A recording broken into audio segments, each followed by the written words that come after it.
Hey there guys, and welcome back to another FPVguy video. I'm Lorentzen, the FPVguy, and today I'm going to be taking a look at the TRAXXAS Aton, actually the TRAXXAS Aton Plus, which is a slightly different take on a multirotor. And of course, interestingly, it's showing how other players are getting into the multirotor business, because I'm sure we all own a TRAXXAS RC truck of sorts. I love mine because I can put a camera on it and I can drive it RC, FPV. And since we're not in the air, of course, there's no legal issues with driving FPV on a truck. And you can kind of go out here in the back of the desert and go crawling wearing your FPV goggles. However, TRAXXAS has been getting into multirotors, and they got into it in January 2015-ish with a product that's a little bit different. And of course, it shows some of TRAXXAS history and current experience and competence, which is RC trucks. But it also is put together as a pretty nice little quad. On the back side, it will say it's easy to fly, no experience required. That's definitely true. Easy to capture stunning photos. Yes. 20-minute flight time. I'm sorry, but I was not able to get it to do that. And it is a very quiet system. It's quiet props, not that fast moving. So let's take a look at the aircraft. I already emptied this box for you and putting that down. And here is the aircraft, and I put it together already with the landing gear. You can pop this landing gear off really quickly and fly it as a line of sight aircraft. They don't do FPV. But since I'm mostly into aerial video, I decided to right away go ahead and mount the gimbal, which usually it can travel by itself, and it's a GoPro gimbal right here. But before we get into that, up on top we have brushless motors, and you'll notice they are mounted with 2 screws, not just one, little Allen head screws. And included in the kit is a nice little Allen wrench here. It has the regular corner one, and it also has the end one here to get down into screws on the props. You'll notice the black tape here. That is because I flew this and the gimbal was going all over the place. So I took everything apart and I realized the propellers were not very well balanced. After I balanced them, I started getting some better video. It's still not perfect, and I probably need to revisit the balancing. In addition to the installed props, it also came with an extra set of props, and as you know, that is one of the things I really always insist on. Multirotors should always come with extra props, because I hate getting this thing in the air, flying it the first day, cracking a prop and not being able to fly anymore. There is several issues with these props. First of all, the prop is not very well balanced, and you need to balance these props before you start flying. And this is not an old product. This was bought in 2016, so this is one of the latest editions of this aircraft, and the props today need some help. As you can see my tape right here, I have a little piece of video here showing how I put a stick through the center of the prop, and I rolled it on 2 boxes to make sure I got the balancing right. It's easy, you can do it at home. Just put a little tape on the stick until it sticks onto the prop. Now, the next issue with this prop, seriously, this is 2016 and we are used to twist-on self-locking props. So I don't know why somebody would have an aircraft like this without self-locking props in 2016. That is so 2013. Now, moving on though, I do like the look of this, and it kind of has a cool sporty look. Has a little bridge like or tail like on a speedboat or something. And up here you actually have the indicators. So you have the radio controller, you have GPS, and when the light over here lights up, that tells you that your home position has been recorded. Going in, we have this big box here that is somewhat unusual.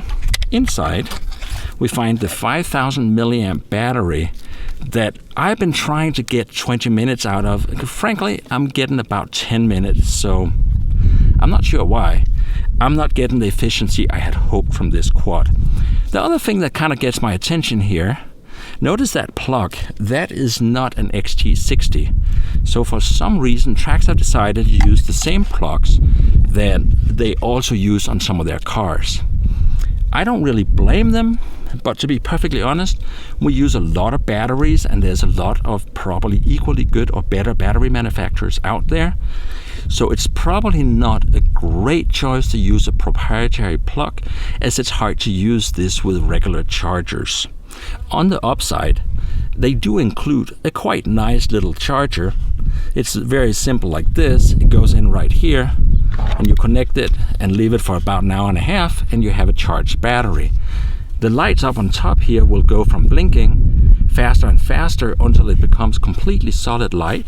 And when it becomes completely solid, that is when you know the battery is charged. Let me take that off and put this down. And turning around a little bit further, I'm going to close this again and turn around. We're going to take a look down here at the gimbal. The gimbal comes with a really cool little damper here. It's just cut out of foam. So it's actually one of the nicest gimbal locks I've seen. It goes on the back thing here, and when you push it on, it just basically locks down the motor so the motor can't slide. That's the gimbal position thing. Now, here is a very unusual way to mount a GoPro. You just basically pull it up here. I'm going to put this down and show you how. Here's a GoPro, and I usually prefer the GoPro Silver because I like to shoot 2.7K medium with video. And this one, you gotta be careful because it actually locks into this little notch on the back of the camera. So you slide it down, and this little hook hooks into that, and now we have the camera in this bracket. Then we take the gimbal, and the camera goes in. I don't know if you can see that. Goes in, there's a hook up on this side, and then you have to get your finger under. This is easier with 2 hands, by the way. And you just push it down, and it's locked in place, and the camera is on there. And by the way, this also fit other GoPro factor cameras. So if you have a GoPro form factor camera, it should fit right in here. Now, again, this is 2016, and we are looking at a 2-axis gimbal rather than 3-axis. We've gotten used to yaw gimbals, and I kind of expect yaw gimbals. Also, I powered it up, and the gimbal works, but it's not particularly good. So I have some video here. You can kind of see I was flying with it, and when I get a little too excited with the sticks, the gimbal starts acting up. When it's just smooth, you'll see that it's working pretty okay. I'm sure it's possible to tune this thing better. However, this is about $400, and I would expect it to be ready to fly out of the box with the perfect gimbal. I know, I've said this before. It is 2016, and frankly, we're used to $400 2-axis gimbals working now. Let's move on and take a quick look at the controller. So right here is the controller, and I gotta tell you, it's actually a pretty good controller. It's easy to fly with, and I flew, since there's no FPV on this aircraft and it doesn't have a video downlink available, I flew it out to maybe 200 yards the most, line of sight, keeping an eye on it, and I had no problems with this. It has return to home. So over here, when you turn it on, you're gonna get this button here, arms it. So once all the lights has come on the aircraft, you're gonna get the power, you're gonna get the GPS, you need to get the green light for the home position recorded, and the last light says information, but it probably basically doesn't work if you have a problem with the aircraft. Then you press down this button until the propeller spins up, and now you're ready to go, and you simply push the button up, the throttle, until you get a little bit past 50%, and it's gonna auto launch into the air. So that works very well. I also tested the return to home. Is this button over here, press it, and the aircraft comes back and lands where it started. So that's what we would expect.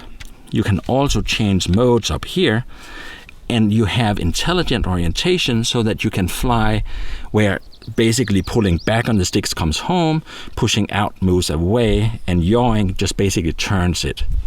I prefer to fly regular orientation, where basically pushing forward on the stick is forward on the aircraft. One of the features a lot of people have been asking me about is, does it have follow me? It does not have follow me. There's no GPS in the handset. So when you start up the aircraft and start flying, it records your home position, and that's the home position it's going to return to. So you cannot set a new home position or have it follow the handset, which would be nifty. So that's pretty much the handset. I actually doesn't dislike it at all. And I should show you the back side, see if I can open this. Just kind of push down here.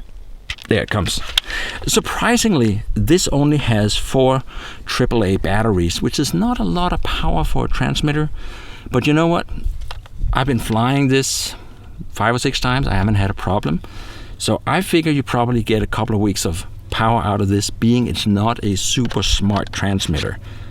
So all this transmitter uses power for is actual transmission, not for telemetry or a bunch of other options. It does have telemetry because the transmitter starts beeping as the battery gets low. So once the transmitter here starts beeping, first it goes deet, deet, deet, deet, then it changes tone and it gets deeper. And basically, in my experience, when it starts changing tone, you really should be landing, because the couple of times I tried to ignore it, the aircraft auto-landed on me. So it doesn't get to have it run out of power up in the sky. It wants to land. Now, some of the decisions on how it flies can actually be modified, and it's possible to, there is a USB plug on the side of the aircraft. So you can actually connect the USB cable, and you can go in and edit the controller. Interestingly, TRAXXAS have chosen to use an open source flight controller. That means you can go in and you can make a lot of edits to the performance and how it flies. And frankly, in this particular aircraft's case, you definitely need to be able to make edits because it doesn't fly that well out of the box. However, you can make edits, so that's an upside. To wrap this up, I have to kind of tell you how I feel about this aircraft. It flies pretty well, and maybe one of the most important things, like it says on the box, it's easy to fly. I hopped on the internet and I found this one without the camera gimbal for about $330 going up to $399, $499. So it's a pretty wide range of prices for this. What I'm coming away with is, now most of you guys already know that I like dealing with Frank from carolinadrones.com. And I gotta tell you why. Because Frank sent me the aircraft for the review, and yesterday after I flew it, I texted Frank and said, Frank, I'm not sure how much I like this aircraft and if it's worth the money. Should we just kind of forget about the review video? And this is what I like about Frank. He texted me back and go, no, put it out there, tell him the truth about it. So here it is. Basically, I like the aircraft. It's cool. I like all the plastic parts, and it's kind of cool. It's well designed. It looks good. But this is a 2014 aircraft in 2016. And they're charging prices that would have been very great in 2014, but it's not a great value in 2016. You can buy a Q500 that is a much more competent aircraft for almost the same money. And you can also get a Phantom 3 standard edition for almost the same amount of money. And I would pick one of those aircrafts over this one pretty much any time of the week. So there you have it. That is my opinion about the TRAXXAS Aton.